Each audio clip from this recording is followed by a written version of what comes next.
Rev up your engines.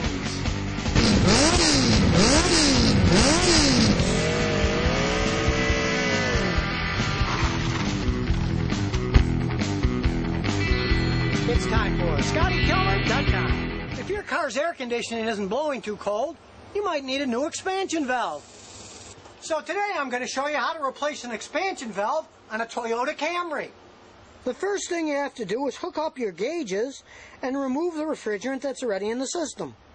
Now, unless the system is already empty, you need a recycling recovery machine to do this, so you might pay a mechanic to do that for you.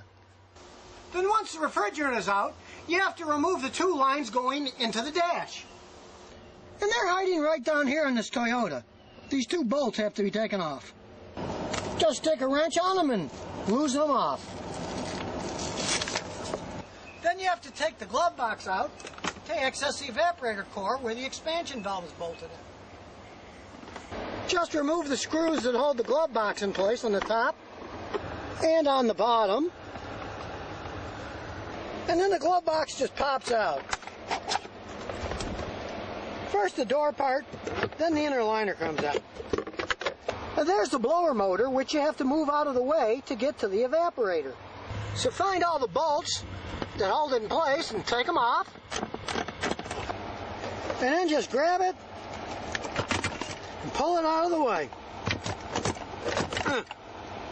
There's the evaporator there. We have to slide it out to get to the expansion valve. Then when you slide the evaporator out of its case, here's the expansion valve, right here. Then you get a 5mm socket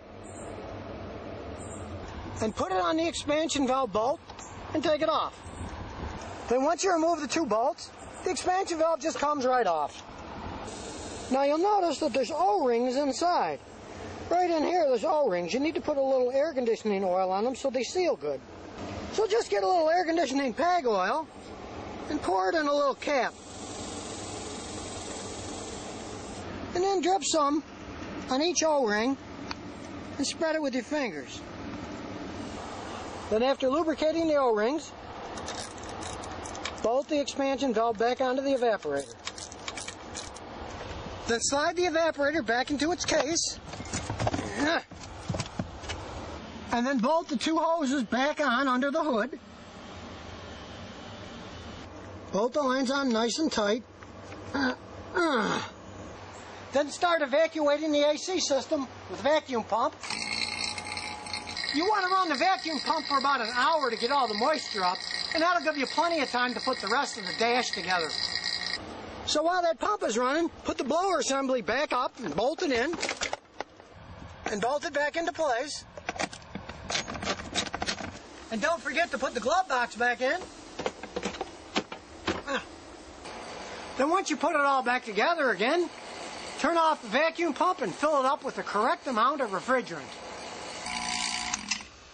The car even tells you how much refrigerant to put in. 0.9 kilograms. So I'll open the valves and fill it up. And now it's full. So if your car's air conditioning isn't blowing cold because the expansion valve is sticking, now you know how to replace it yourself. And remember, if you've got any car questions, just visit ScottyKilmer.com. And I'll answer them as soon as I get back from this ride.